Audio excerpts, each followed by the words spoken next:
주 안에서 사랑합니다. 우리 시온 찬양대의 찬양 성령이여 눈을 열어주소서. 이 찬양 우리 하나님께서 기쁘게 받으신 줄로 믿습니다. 우리 찬양대의 찬양과 또 다양한 섬김을 받으신 우리 하나님께서 이 시간 예비하신 놀라운 복을 우리의 삶과 가정에 충만하게 부어주실 줄 믿습니다. 우리는 에베소서 말씀을 살펴보고 있습니다. 지난 5주간 에베소서 1장의 말씀을 살펴봤습니다. 성부 하나님께서 창세전에 우리를 구원하시기로 예정하시고 성자 예수님께서 그의 피로 우리를 구속하시고 성령께서 인치심으로 우리의 구원이 완성됨을 우리가 살펴보았습니다. 이것이 삼위 하나님의 송영이었습니다. 우리가 이렇게 크신 하나님의 이 구원의 계획을 듣고 나면은 참 감격스러운데, 그런 중에 우리가 신앙생활을 하다 보면은 문득 드는 질문이 있습니다. 그게 뭐냐 하면, 예수님을 믿는 믿음으로 구원을 얻는다고 하는데 과연 믿음만으로 내가 구원을 얻을 수 있을까? 이런 생각이 들 때가 있습니다. 이렇게 부족한 내가 진짜 믿음으로 천국에 들어갈 수 있을까? 아니, 그러면 내가 그만한 믿음을 가지고 있는 건가? 이런 생각이 문득 들 때가 있습니다. 왜냐하면은 지금 우리가 에베소서에서 살펴본 하나님의 이 삼위 하나님의 이 구원의 계획이 너무 크고 놀랍고 위대하기 때문에 나는 과연 그런 은혜를 입을 만한 자인가? 그런 자격을 갖춘 자인가? 이런 질문이 사실 스스로에게 들 때가 있습니다. 그러다 보니 우리가 신앙생활 하다 보면 어느 순간 이런 시점을 지나갈 때가 있습니다. 내가 그래도 천국에 들어갈 만한 하나님의 백성이라고 한다면 내가 무엇이라도 조금 갖춰야 하지 않을까, 이런 생각을 가지는 순간이 한 번쯤 옵니다. 여러분, 이게 무엇이냐면 일반적인 사람들이 가지고 있는 종교성입니다. 내가 천국에 들어갈 만한 어떤 자격이나 조건이나 공로를 갖추고 싶어 하는 마음. 믿음은 하나님이 주시는 거니까 내가 어떻게는 못할 것 같은데, 그러니까 불안한데, 그래서 내가 천국에 들어가려면은 뭐라도 내가 갖춰 놓아야 하겠다라는 생각이 우리 안에 아주 자리 잡기가 쉽다는 겁니다. 이런 마음이 당시 에베소 교회 성도들 안에 있었습니다. 당시 에베소라는 도시는 매우 종교적인 도시였습니다. 그 도시 중심에는 거대한 아데미 신전이 있었고, 이 신전은 세계 7대 불가사의로 불릴 만큼 크고 웅장했습니다. 사람들은 아데미 신전에 나아가서 그 아데미 여신에게 제물을 바치고 기도를 하면서 복을 빌었습니다. 그리고 그들은 항상 비슷한 생각에 사로잡혀 있었습니다. 내가 어떻게 하면, 무엇을 드리면 그 신의 마음을 만족시키고 내가 원하는 것을 얻어낼 수 있을까? 그 내가 섬기는 신의 마음을 어루고 달래서 내가 원하는 것을 받아내고자 하는 것이 그 당시 사람들의 공통적인 관심사였습니다. 그런데 이것은 모든 세상 종교가 가지고 있는 어떻게 보면 본질적인 종교성이라 할 수 있습니다. 그런데 문제는 이런 세속적인 종교에서 가지고 있는 이 종교성이 지금 에베소 교회에 있는 성도들에게도 아주 자연스럽게 흘러 들어와 있었다는 사실입니다. 그들의 생각은 이랬습니다. 하나님을 믿지만 그래도 내가 뭔가를 해야 내 구원이 좀 확실해질 것 같아. 예수님을 그리스도로 믿기는 믿는데 그것만으로는 내가 조금 불안하니까 내가 율법도 좀 지켜야 할 것 같고, 나도 할례를 받아야 뭔가 내 구원의 확실성이 강해지는 것 같아. 이런 생각이 그들 가운데 있었다는 것입니다. 그래서 바울은 오늘 말씀을 통해 이 부분에 대해서 아주 단호하게 선언을 합니다. 자, 1절 말씀입니다. 같이 한번 읽어볼까요? 1절 말씀 시작. 그는 허물과 죄로 죽었던 너희를 살리셨도다. 여러분, 이 짧은 한 구절에 에베소서 2장 전체의 핵심이 사실 이 한 절에 다 들어가 있습니다. 허물과 죄로 죽었다고 했죠. 여기서 죽었다는 것은 하나님과 영적으로 완전히 단절된 상태를 의미합니다. 여기서 잘 보면은 죽을 뻔했던 너희를 살리셨다, 이게 아닙니다. 죽었던 너희를 살리셨다고 했습니다. 여러분, 사람이 죽으면 어떻게 됩니까? 모든 감각이 사라집니다. 듣지도 못하고 보지도 못하고 반응하지도 못하고 느끼지도 못합니다. 영적으로 죽었다, 허물과 죄로 죽었다, 이것도 마찬가지입니다. 하나님과 완전히 단절되었고 영적으로 끊어졌습니다. 그렇기 때문에 하나님의 음성을 들어도 반응하지 못하고 하나님의 말씀을 들어도 마음이 전혀 움직여지지가 않습니다. 한 걸음 더 나가서 지금 본문이 우리에게 하고자 하는 이 말이 무엇입니까? 죄와 허물로 죽었기 때문에 우리가 스스로 하나님을 찾을 수도 없고 하나님 앞에 나아갈 수도 없고 심지어 하나님을 기쁘시게 해드릴 수도 없고 구원을 얻을 만한 무엇 하나 할 수 없는 전적으로 무능한 존재가 되었다라는 의미입니다. 여러분, 겉으로 보기엔 어떻습니까? 아주 멀쩡하고 잘 살아가는 것처럼 보여지지만 하나님과의 관계에 있어서는 이미 영적으로 죽은 상태다. 그래서 바울은 그 상태를 가리켜서 허물과 죄로 죽었다라고 표현을 하는 겁니다. 2절 말씀도 너무 중요한데 같이 한번 읽어볼까요? 시작. 그때의 너희는 그 가운데서 행하여 이 세상 풍조를 따르고 공중의 권세 잡은 자를 따랐으니 곧 지금 불순종의 아들들 가운데서 역사하는 영이라. 아멘. 지금 바울은 허물과 죄로 죽은 자의 모습이 어떠한지를 우리에게 설명을 하고 있습니다. 세 가지가 나오는데 먼저는 뭐냐면은 세상 풍조를 따르는 자가 어떤 자다? 허물과 죄로 죽은 자다라고 말씀을 합니다.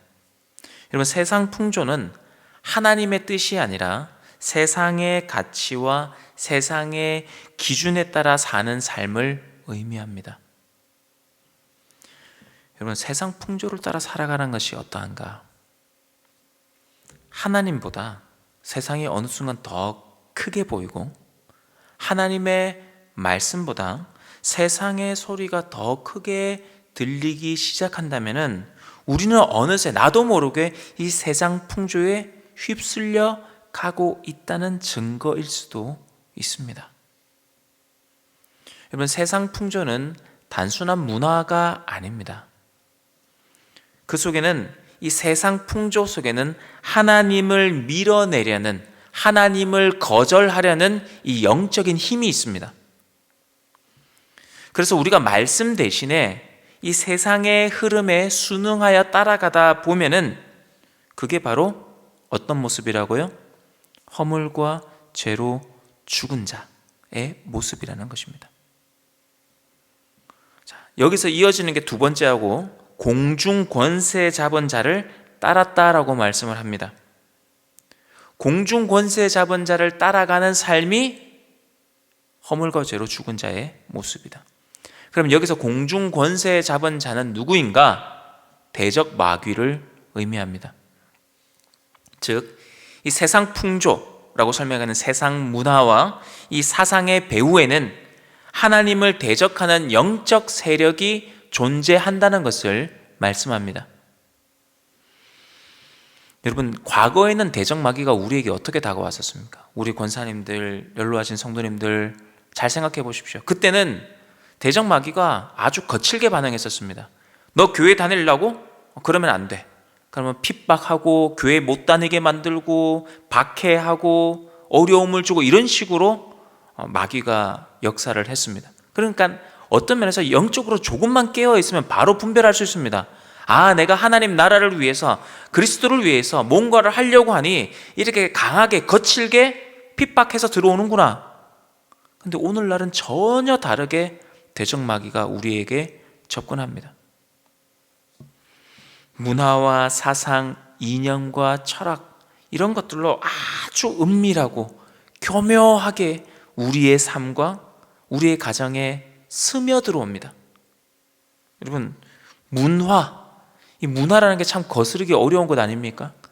이 문화라는 이름으로 우리의 가정 속으로, 일상 속으로, 삶 속으로 아주 깊숙하게, 자연스럽게 들어옵니다.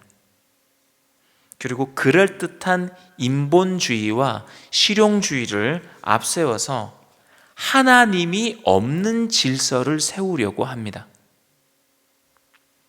요즘 우리 초등학생들, 저도 이제 초등학교 1학년, 3학년 자녀를 키우고 있는데 요즘 이제 얘기를 들어보니까 요즘 초등학생들이 그렇게 좋아하는 K-팝 데몬 헌터스라는 영화 같은 게 있었던 것 같아요. 애들이 같이 노래 부르고 그거 따라하고 그러더라고요. 그뿐만 아니라 얼마 전에 뭐가 있었습니까? 할로윈이 있었죠. 여러분, 공중 권세 잡은 자가 이런 문화를 점령을 하고 이것을 통해 하나님을 대적하는 것들, 이 마귀, 이 귀신과 어둠의 영을 뭐로 만드는 겁니까? 귀여운 캐릭터로 만들어 버립니다. 해롭지 않은 것, 재미있는 소재로 둔갑을 시켜버립니다. 그래서 요즘은 아이들이 즐기는 이 콘텐츠 속에서도 죄를 죄로 여기지 않게 만드는 이 세상의 풍조, 공중 권세 잡은 자의 질서가 여기에 들어가 있다는 겁니다. 또한 포스트 모더니즘은 어떠합니까? 진리의 절대성을 무너뜨립니다. 모든 것을 상대화하여 진리의 기준 자체를 흐리게 만듭니다. 그건 엄마 때의 기준이고 진리고 요즘은 그게 진리가 아니에요. 그건 너의 진리고 나의 진리는 이거야. 이게 이미 진리가 상대화되어 있는 시대입니다. 여러분, 지금 대한민국의 현실도 제가 볼 땐 이와 다르지 않습니다. 차별금지법이라는 이름 아래 죄를 정당화시키고 성적 가치의 왜곡을 인권이라고 부르고 종교다원주의를 관용이라고 포장을 합니다. 이것이 공중권세 잡은 자가 만들어 놓은 세상 질서입니다. 겉으로는 다 좋은 얘기합니다. 차별을 금지한다. 관용, 인권, 다양성, 그런 이름들을 내세우고 있지만 그 속에는 하나님을 지워버리려는 의도가 숨어 있습니다. 여러분, 영적으로 살아있는 자와 죄와 허물로 죽어있는 자는 사실 그 말만 살펴봐도 알 수 있습니다. 죄와 허물로 죽어있는 자는 이런 곳에 반응하지 않습니다. 아유, 남들도 요즘 다 그래요. 목사님, 요즘 이건 죄도 아니에요. 너무 약수교회는 너무 이런데 예민하게 반응하는 것 같아. 여러분, 아닙니다. 영적으로 깨어 있을 때 반응할 수 있는 겁니다. 허물과 죄로 죽은 자들은 본인이 세상 풍조에 따라가고 있고 공중 권세 잡은 자의 그 질서 아래 살아가고 있어도 모릅니다. 그러나 그리스도 안에 살아난 자는 다릅니다. 이 세상의 흐름이 아무리 강하고 남들이 다 가는 그 길을 간다 할지라도 우리는 어떤 존재입니까? 넓고 큰 그런 남들이 다 가는 길을 걸어가는 존재가 아닙니다. 우리는 좁고 협착하여 찾는 이가 적은 우리 그리스도께서 가신 그 길을 뒤따라가는 자들입니다. 그래서 우리는 이것을 분별하고 단호하게 거절할 수 있어야 합니다. 그리고 세 번째로 허물과 죄로 죽은 자의 모습이 어떤 거냐라고 하냐면 육체의 욕심을 따르는 것이 허물과 죄로 죽은 자의 모습이다라고 바울은 이야기를 합니다. 자, 3절 말씀입니다. 전에는 우리도 다 그 가운데서 우리 육체의 욕심을 따라 지내며 육체와 마음에 원하는 것을 하여 다른 이들과 같이 본질상 진노의 자녀이었더니. 아멘. 여기서 육체의 욕심이라고 하는 것은 우리가 인간적으로 살펴보는 도덕적 방탕함을 의미하는 게 아닙니다. 원어상 의미는 하나님 없이 내 뜻대로 살고자 하는 모든 욕망, 충동 이런 것들을 가리켜서 육체의 욕심이라고 합니다.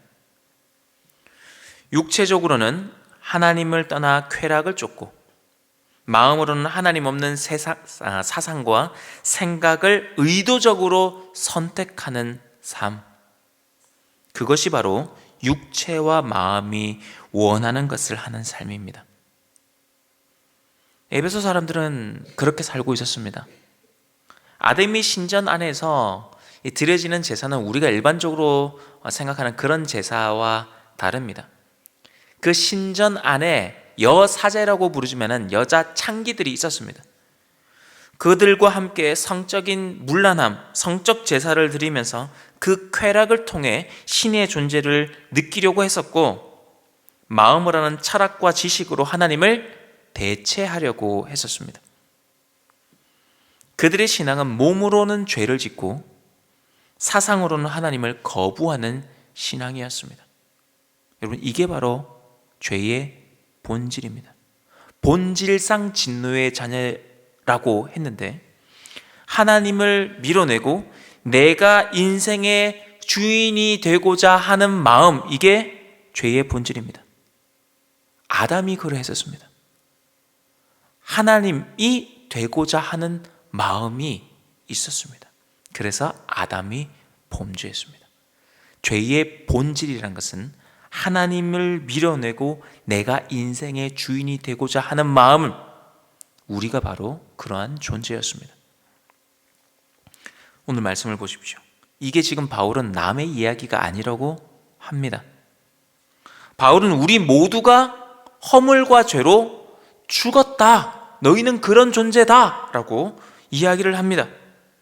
본질상 진노의 자녀였다. 그래서 1절 말씀을 보시면은 그런 우리를 어떻게 했다고 하십니까? 죽었던 너희를 살리셨다. 여러분, 이해가 되십니까? 보십시오. 도저히 살릴 만한 이유가 없는 존재들입니다. 살릴 필요가 없는 존재들입니다. 스스로 의를 행할 힘도 없는 존재들이고, 하나님을 찾을 수도, 하나님을 기쁘시게 해드릴 수도 없는 존재입니다. 그 정도가 문제가 아닙니다. 뭐라고 했었습니까? 세상 풍조를 따르고 공중 권세 잡은 자를 따르고 육체의 욕심을 따라 행하던 자들입니다. 그런데 하나님이 그들을 살리셨습니다. 여러분, 이게 말로 다 할 수 없는 하나님의 은혜입니다. 죽음의 자리에서 시작된 하나님의 구원입니다. 진노의 자녀, 본질상 진노의 자녀를 하나님의 자녀로 불러주신 겁니다. 여러분, 이게 복음의 핵심입니다. 4절 말씀 우리 같이 한번 읽어보도록 하겠습니다. 4절 말씀입니다. 시작. 긍휼이 풍성하신 하나님이 우리를 사랑하신 그 큰 사랑을 인하여. 아멘. 지금 하나님을 소개를 하는데 긍휼이 풍성하신 하나님이시다 라고 소개를 합니다. 여러분, 긍휼이 무엇이냐면은, 긍휼의 원어적 의미는 고통받는 자를 불쌍히 여기는 것에서 그치는 것이 아니라 그 불쌍히 여기는 사람에게 다가가서 손을 내미는 행함이 있는 사랑을 가리켜서 긍휼함이라고 합니다. 하나님은 긍휼이 풍성하신 하나님이다 라고 한다는 것은, 오늘 본문에 비추어 볼 때는 허물과 죄로 죽은 우리를 저기 멀리서 그냥 바라보시면서 안 됐다, 참 불쌍하다, 그렇게 동정만 하고 계시는 분이 아니라 죄인의 자리까지 내려오셔서 우리를 붙잡고 건져내시는 그 하나님의 일하심, 그 사랑을 가리켜서 긍휼이라고 하는데, 그 긍휼이 풍성하신 분이 하나님이시다라고 소개를 하고 있는 겁니다. 자, 그리고 그러한 긍휼을 우리에게 베푸시는 이유에 대해서 방금 4절 후반절에 말씀하고 있는데 뭐라고 하십니까? 우리를 사랑하신 그 큰 사랑을 인하여. 자, 여기서 구분을 해야 됩니다. 우리가 사랑받을 만해서 하나님께서 사랑을 베푸신 것이 아닙니다. 우리는 허물과 죄로 죽었던 자들이고 세상 풍조를 따라가던 자들이고 공중권세 잡은 자들에게 순종하던 자들이고 육체의 욕심을 따라 사던 자들이었습니다. 그런데 우리의 어떤 자격과 조건과 공로가 있어서 하나님이 사랑하신 것이 아닙니다. 왜 사랑하십니까? 만세전에 그의 기쁘신 뜻 안에서 우리를 사랑하시려고 하나님이 작정하셨기 때문에 우리를 끝까지 사랑하시는 겁니다. 여러분, 그 사랑이 오늘 우리를 여기까지 인도하신 것입니다. 5절과 6절 말씀을 보시면은 허물로 죽은 우리를 그리스도와 함께 살리셨고 너희는 은혜로 구원을 받은 것이라 또 함께 일으키사 그리스도 예수 안에서 함께 하늘에 앉히시니. 아멘. 자, 여기에 반복되는 단어가 하나가 있습니다. 함께. 이 함께라는 단어가 3번 반복이 되는데 살펴보시면 함께 살리시고 함께 일으키시고 함께 앉히셨다 이렇게 말씀합니다. 여기서 함께라는 것은 단순히 내 옆에 있다 이런 의미가 아니라 예수 그리스도와 연결되고 결합돼서 연합되어 있다 이런 의미를 가지고 있습니다. 그래서 함께 살리셨다는 것은 허물과 죄로 죽은 우리 안에 이제 그리스도의 생명이 들어와서 그리스도와 함께 우리가 살아났다는 것을 의미합니다. 그리고 함께 일으키셨다는 것은 신분의 변화를 의미합니다. 진노의 자녀였던 우리가 하나님의 자녀로 일으킴을 받았다라는 의미입니다. 그리고 함께 앉히셨다는 것은 영광의 자리로 이제 초대된 것입니다. 하나님께서 우리를 그리스도 안에서 하늘의 자리에 앉히시고 그 천국의 상속자의 영광을 하나님 나라의 백성으로 우리를 삼아주셨다. 그 자리에 우리를 앉히셨다. 함께 앉히셨다라는 의미가 됩니다. 자, 여러분, 이 모든 것이 우리의 공로가 아니라 무엇이라고 말씀하고 있습니까? 긍휼이 풍성하신 하나님의 사랑 때문이다 라고 말씀하고 있는 겁니다. 8절 말씀 우리 여러분 목소리로 한번 읽어볼 거예요. 시작. 너희는 그 은혜에 의하여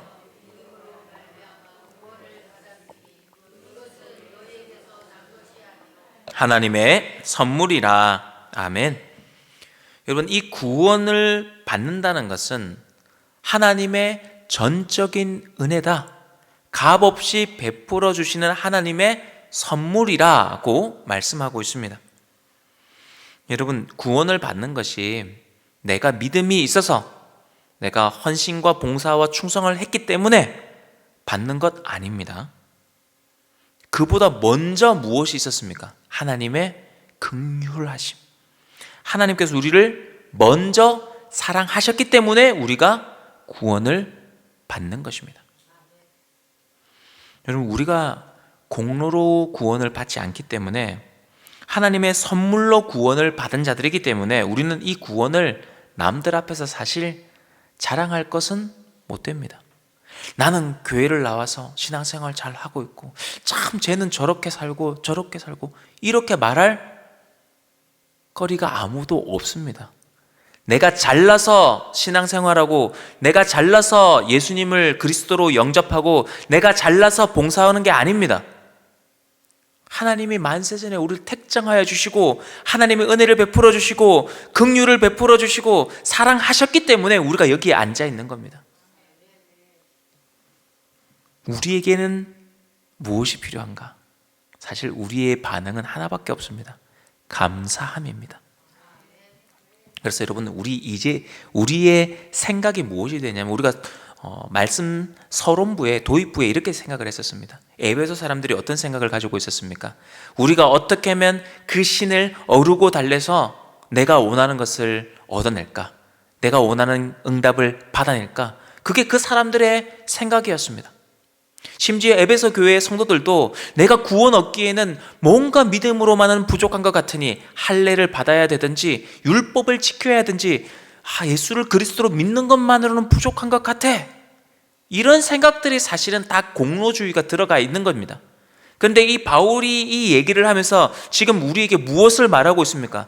아니야, 이제 생각을 다 바꿔야 해 라고 말씀하고 있습니다. 이제 우리의 삶은 이미 나를 사랑하신 이 하나님의 사랑에 어떻게 반응하며 감사함으로 살아드릴 수 있을까? 우리는 이 생각을 하면서 살아가야 한다는 것입니다. 하나님의 은혜를 여러분 알면 알수록 이 은혜가 너무 큽니다. 이 은혜가 너무 크면은 내가 감사하지 않고서는 견딜 수 없는 인생이 되는 겁니다. 그 사랑에 어떻게든 내가 반응하고 싶은 마음, 여러분 그것이 구원받은 자의 삶입니다. 여러분 10절 상반절 말씀 한번 보십시오. 우리는 그가 만드신 바라 그리스도 예수 안에서 선한 일을 위하여 지으심을 받은 자니. 하나님께서는 우리를 단지 구원만 하시고 이제 끝내시려고 하시는 것이 아니라 그 구원하신 목적이 있음을 분명하게 밝히십니다. 그 은혜에 합당한 선한 일을 하게끔 하기 위하여 우리를 새롭게 만드셨다라고 말씀합니다. 그렇다면 우리는 이제 그 구원의 은혜에 감사로 반응하는 삶, 그 사랑을 실천하는 삶으로 나아갈 수 있어야 합니다. 자, 사랑하는 성도 여러분, 우리가 지난번에 사역 박람회를 마쳤습니다. 핵심은 이제부터입니다. 오늘 주보에 뭐가 나갔습니까? 사역 신청서가 나갔습니다. 여기 다 적지도 못했습니다. 사실 이거보다 더 많은 사역이 우리 교회 안에서 이루어지고 있습니다. 이 사역 신청서를 여러분 가져가셔서 일주일 동안 기도해 보시면서 내가 하나님께서 베푸신 그 구원의 은혜에 어떻게 조금이라도 감사함으로 반응하는 삶을 살 수 있을까 생각해 보십시오. 우리가 그리스도의 몸된 교회를 위해 헌신한다는 것은 하나님의 긍휼에 반응하는 감사의 삶입니다. 아무런 소망이 없던 나를 그리스도의 생명으로 나와 함께 살리셨기 때문에 이제 나는 그 생명으로 그리스도의 몸된 교회를, 하나님 나라를 섬겨가고 싶은 겁니다. 그게 이 믿음의 고백이 되는 겁니다. 그러니 여러분, 사역은 부담이 아니라 거룩한 특권이 되는 겁니다. 제가 번번이 말씀을 드립니다. 우리가 이렇게 사역하는 거 우리 보기에는 클 수 있지만 사실 그리 큰 거 아닙니다. 그러나 하나님께서 왜 우리에게 사역을 맡겨주십니까? 영광의 면류관을 우리에게 씌워주시기 위함입니다. 정말 작은 것에 충성하고 내가 정말 작은 것에 헌신하고 내가 안내위원을 아니면 구제위원을 아니면 주방에서 봉사를 찬양대를 찬양팀을 아니면 헌금 봉사를 다양한 봉사의 자리에서 했지만 그게 그렇게 큰 것은 아니지 않습니까? 그러나 하나님의 백보자 심판대 앞에 섰을 때 예수님께서 내 피로 값주고 산 성령께서 인치신 이 영혼이 하나님 얼마나 귀한 것을 하고 왔는지 보십시오. 그리스도의 몸 주님께서 만드신 만물을 충만케 하신 이의 충만함이 흘러가는 그 몸된 교회를 위해 헌신하고 온 자입니다. 그 심판대 앞에서 면류관을 확 씌워주시려고 우리에게 이 사역의 환경을 열어주신 겁니다. 너무 영광스럽지 않습니까? 누군가는 이렇게 생각하실 수 있습니다. 아우, 전 목사 말은 진짜 잘해. 말은 진짜 잘해. 아니요, 진짜라니까요. 나중에 천국 가보시면 알게 될 겁니다. 아, 내가 그냥 웃으면서 담임 목사님 말 들었는데 그거 하길 참 잘했다. 여러분 나중에 천국 가보세요. 천국 가보세요. 안 한 것보다 한 게 훨씬 나을 겁니다. 여러분 여기까지 온 게 여러분 오직 하나님의 은혜라 우리 말씀하고 있습니다. 여러분 생각해 보십시오. 지금 여기까지 온 게 다 내가 계획하고 내가 준비하고 내가 노력해서 그래서 여기까지 온 것입니까? 아니지 않습니까? 지금까지 지내온 것 주의 크신 은혜라. 그 하나님의 긍휼하심, 풍성하신 그 긍휼하심, 하나님의 사랑과 자비로 인해 우리가 여기까지 올 수 있었던 겁니다. 그렇다면 이제 우리는 하나님의 그 은혜에 반응하며 감사의 삶을 살아갈 수 있어야 될 것입니다. 하나님께서 주신 자리에서 하나님의 사랑을 흘려보내실 수 있는 사랑하는 모든 성도님들이 다 되시기를 주의 이름으로 축복합니다. 우리 말씀 생각하시면서 합심하여 기도하기를 원합니다. 하나님, 허물과 죄로 죽었던 우리가 하나님의 그 긍휼의 풍성하심과 그 은혜로 말미암아 살아났고 구원함을 받았습니다. 이제 그 은혜에 감사와 헌신으로 반응할 수 있는 저희들 되게 하여 주옵소서. 우리 함께 기도하시겠습니다. 사랑이 많으신 하나님 아버지, 허물과 죄로 죽었던 우리를 그리스도와 함께 살리시고 그 생명을 함께 주심에 감사합니다. 이제 우리가 공로로 얻는 구원이 아님을 알았습니다. 하나님의 선물로 구원받았음을 고백합니다. 이 은혜가 너무 크고 놀라워서 감사하지 않고서는 견딜 수 없는 저희가 되기를 원합니다. 그 사랑에 반응하며 살기를 원합니다. 우리를 풍성하신 그 긍휼로 건지신 하나님 아버지, 이제 그 받은 은혜를 교회 안에 가정 안에 흘려보낼 수 있고 선한 일을 행하는 자로 살아갈 수 있는 저희들 되게 하여 주옵소서. 우리의 섬김이 의무가 아니라 구원의 은혜에 대한 감사의 고백이 되게 하여 주시고, 아버지 이 사역의 자리를 통해 아버지 영혼이 살아나고 감사가 회복되게 하여 주시옵소서. 사랑 많으신 우리 주 예수 그리스도 이름으로 기도하옵나이다. 아멘.